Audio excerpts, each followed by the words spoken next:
Hello everyone, this is Lew White, and I've got a special guest today. You might recognize her if some of you have watched her videos. Welcome. Hi. Glad to join you. Welcome. Thanks for having me. We're welcoming my wife, Phyllis White. 46 years? Is that what it is? Going on. Yeah. No, it is 46. Going on 47. Boy, the years go so fast. Mm-hmm. She's got some questions that many of you probably would like to ask too. Do you have any questions? Do I have any questions? Yes, my questions. I have so many questions. I had to write them down. But what I wanted to talk about was the things that we don't talk about very much. Like, why do people knock on wood? Why do people talk about crossing their fingers? Why do people hold rabbit's feet? And horseshoes, or rub them. Well, there's more horseshoes and paying children for their lost teeth. And where do these things come from? And why do we do them? Well, the population of the earth is loaded with all these weird things because originally people lived in the rural areas and the forests, and they weren't able to access very much information. And around the 1800s, the Industrial Revolution allowed people to move more into cities, and the population inverted itself. So we've got, but in the ancient times, they didn't have access to reading and writing, and the only ones that could read and write were the ones that were clerks or clericos, clergy. Though that word means you could read and write. And information became very precious and controlled. And in the ancient world, we get the word pagan from the Latin word pagus, which means a forest dweller. And they had lots of quaint superstitions. So the origin of these things come from children asking their parents, why is that happening? And the consequences were explained in simple terms because they were told by their parents some silliness. Like, why are my palms itching? Yes. Yeah, that's a pagan thing. And why would somebody rub a rabbit's foot? Because it's an unclean animal. You don't touch their carcass. But see, these things aren't promoted. No, they're not promoted commercially. Yeah, a lot of the commercial stuff became amplified because merchants started picking up on the possibility of making things that they could sell, not just idols, but rabbit's feet, and that's one commercial thing that people see often. But you know, the things about trees, bringing them into your houses, these are cursed objects. They're not cursed by witches or sorcerers. They're cursed by Yahuah. And the Deuteronomy is a good place to look for not doing things that he hates. Deuteronomy 7 specifically mentions bringing a cursed object into your house, that he has said don't do this, and yet they do it. Well, in Deuteronomy 18, witchcraft is described, which is a rebellious methodology. You want to read Deuteronomy 18 and maybe get a little part of it, an idea of Yahuah's will? When you come into the land which Yahuah your Elohim is giving you, do not learn to do according to the abomination of these goyim. Yes. So he gives examples, and don't do the things that they do. Don't learn that, and don't worship him in their way either. And one of the things that people try to excuse is, well, it doesn't mean that to me, but it means it to him, even if we're ignorant. That's what Paul was talking about to the Areopagus, these 400 nobles that were in Greece, in Athena, Athenes. Anyway, yeah, I don't even want to say the names because it's prohibited. You can't say the names of pagan deities, and they named cities after them. Well,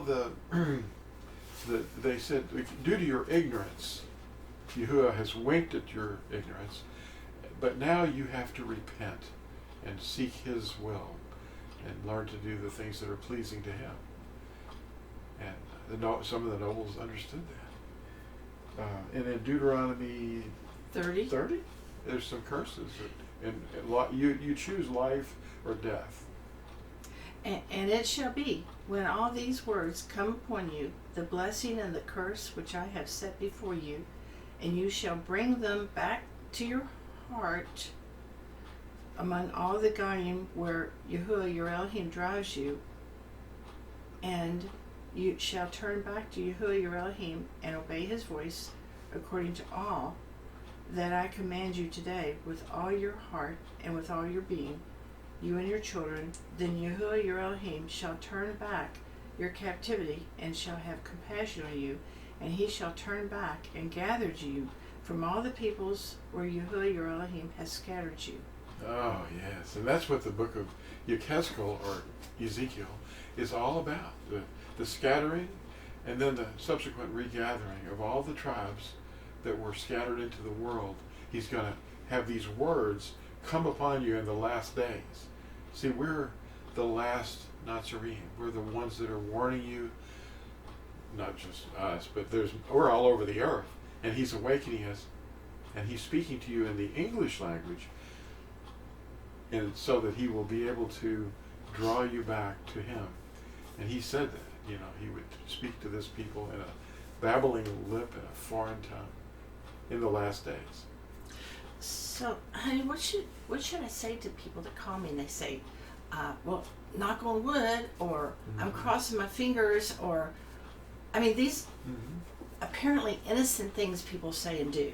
What can I say without being too overbearing? Well, there's the I don't want to go into the real reasons for each individual thing, but because we're not supposed to learn their ways. Yeah. But they have explanations. The knocking on the wood comes, from a druid thing. Pumpkins on porches, trees, and homes are mentioned at Jeremiah chapter 10. There's all sorts of things. Two people getting their pinky fingers together. Pinky swearing. Yeah, that's pagan. That's a witchcraft. It's rebellion. But what can I say to someone who and they're doing it happily? They're happy. They think this is a really good thing. I'm going to cross all my fingers. Yeah, they say cross your fingers, that's another pagan thing. What should your response be? If you don't have someone else to pinky square with, then you have to cross your own fingers. It's all. Oh, I pagan. didn't know those two were related. They are. Oh. Yeah. But the thing of it is, when you study the stuff, you're not even supposed to speak of the things that these people do in secret, and it's horrible, the reasons behind them. But they're all idolatry, and the whole world is driven by it. And so, what am I to say to these people? Say that you need to go study and learn what Yahuah wants you to do. And when you see them doing things like that, or talking about them, then you can say, well, that is a pagan practice. It's a habit that was handed down from the forest dwellers, and they brought them into, fairies in the forest flying around in Walt Disney movies. Well, these Tinker Bell, these are all pagan, and most of the Disney movies are about paganism and witchcraft. But it's all to teach children simple answers, and that stuff doesn't come from Yahuah. It comes from not just Rome, but all kinds of pagan myths. We've inherited nothing but futility and lies. Jeremiah 16:19, and that's what is going to be told to the people.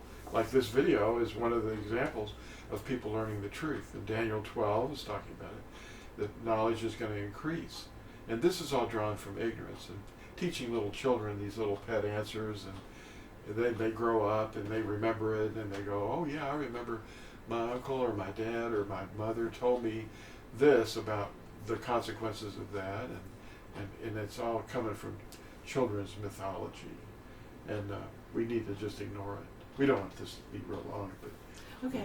I just wanted to mention that if you can pick up a book too, that not just the BYNV, but this is all smuggled paganism, and it's smuggled paganism, which is the name of this video, actually, because it's, Really? that's what I ask him. I always pray before I Smuggled. make a video, and I say, what do you want to call this? That's very good. I like So, that. Anyway, this is a book called Strong Delusion, and it's witchcraft hiding in plain sight that everybody participates in until they wake up. So, thanks for watching this. Isn't she beautiful? That's my wife, Phyllis. Well, thanks for watching this, and we'll talk to you all in the next video. Bye-bye now. Bye.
In the year 1710, a stuffed donkey in Verona, Italy, at the Circus of the Madonna of the Organs, is decreed to be the actual animal that Yahuah HaMashiach entered Jerusalem on. Visiting it will gain indulgences.